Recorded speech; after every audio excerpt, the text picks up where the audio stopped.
सबसे पहली बात तो ये कि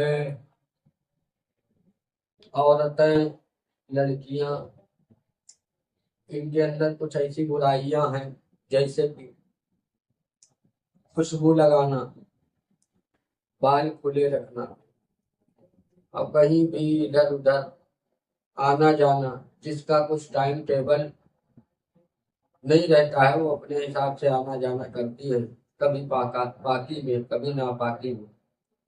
तो हमारे देखने में ज्यादातर मसले ऐसे आए हैं कि लोग पाकी नापाकी में आने जाने से किसी ऐसी आफत को अपने साथ में लेके आते हैं, जिसकी वजह से वो चीज उनके पीछे इस कदर पड़ जाती है कि उनकी जिंदगी को अजीरन कर देती। जैसे कि हमारे देखने में आया, एक लड़की का भी चंद महीने पहले हमने इलाज किया, उसका हाथ पैर काम करना बंद कर दिया। तो उसमें हमने देखा कि कोई जिन्न था जो लड़की के ऊपर आशिक हो गया था, और वो इस कदर उसके साथ इस तरह से रहता था कि जैसे एक शौहर अपनी बीवी के साथ में रहता। ऐसा उसको, उस लड़की को इतना उसने तंग किया कि उसके हाथ पैर में काम करना बंद कर दिया। उस लड़की के पास एक छोटी बच्ची थी, उस बच्ची को भी नहीं पहचान पा रही। उसके हाथ पैर में इतनी तकलीफ थी कि वो पैर रख नहीं पा रही थी, हाथ उठा नहीं पा रही।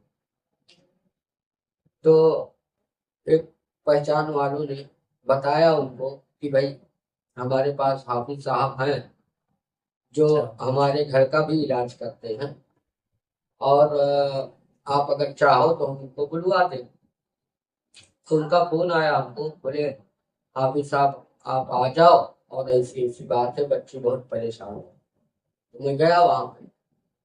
जब वहां पे मैं पहुंचा तो जो बच्ची की माँ थी उसका इंतकाल हो गया था। उसकी खाला उसको पाली और उसकी शादी करी। तो घर में लोग मना कर रहे थे, किसी के घर पे कुछ बर्थडे वगैरह था, उधर वो कब्रिस्तान के पास से गुजरी तो वो चीज उसके पीछे हो गई, उसके साथ में रहने लगी।